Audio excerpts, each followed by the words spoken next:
This is the drum before.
Put your head down at snare drum level.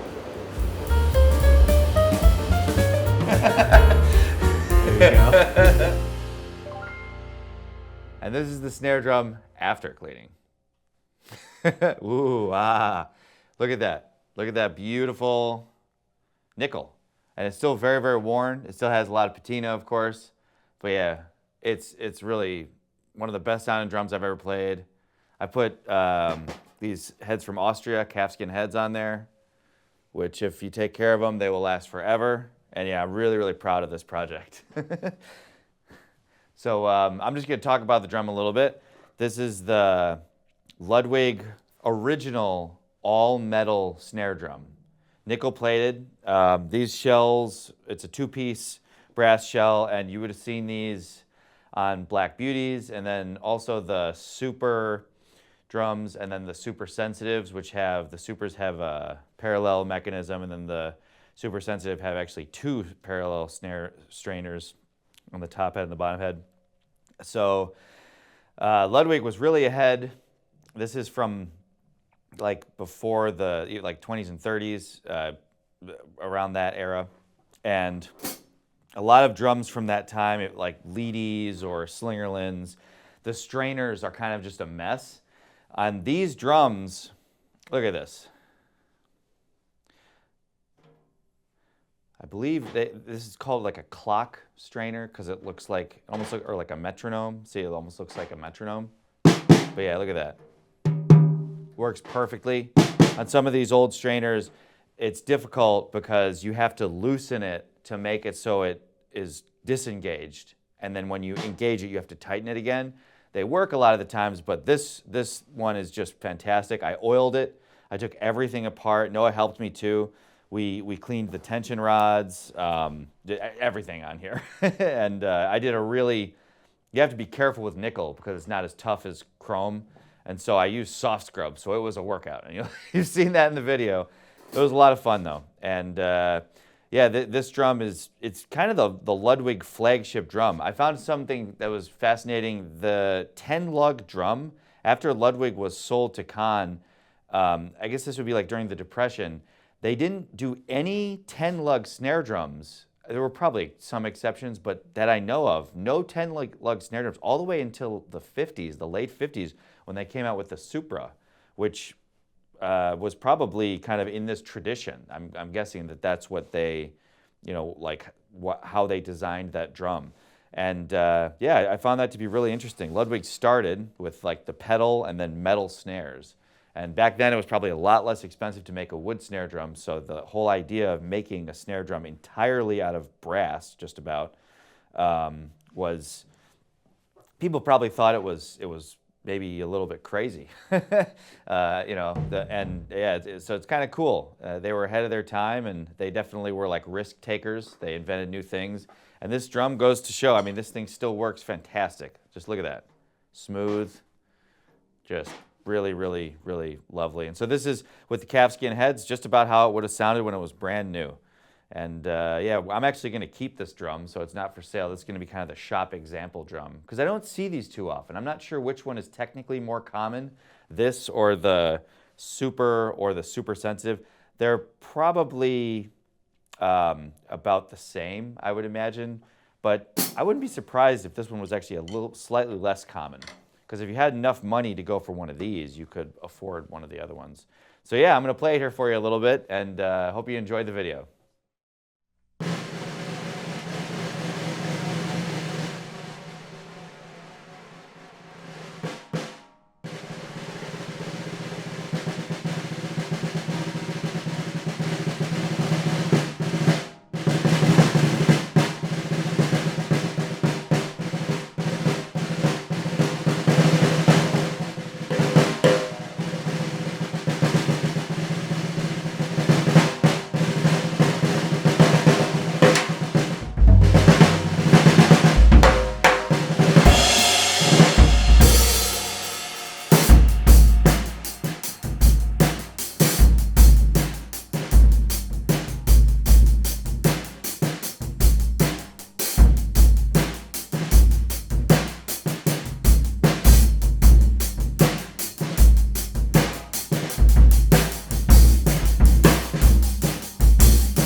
now, I'm gonna take it up a little bit, because that's like a real kind of mid to low tuning, and it's just a really breathy and also sensitive drum. That's what I just love about these.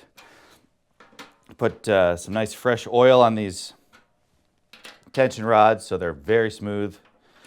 And this drum, I have pure sound snares on it. It probably originally, well, it had chord snares on it, so that'll give you a drier sound.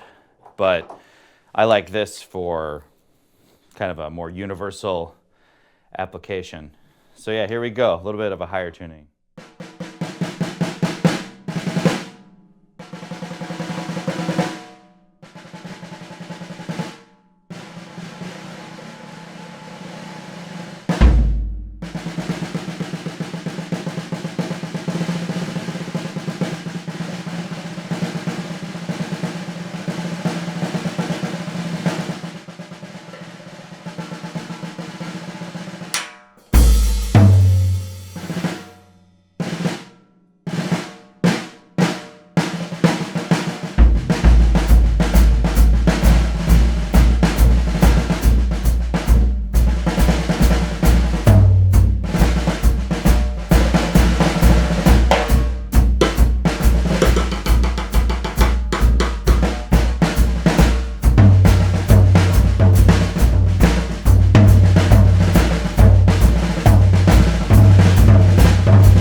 There you have it.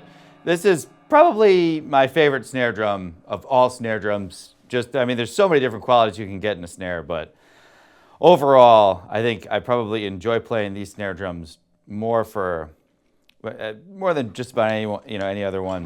Possible disadvantages: these stick chopper hoops will really eat up your sticks over time, but I actually kind of like the sound of them a little better. They're just like a little bit punchy, but then also really resonant, just kind of like a little bit of all the best qualities, and they're made of brass. So yeah, there you have it.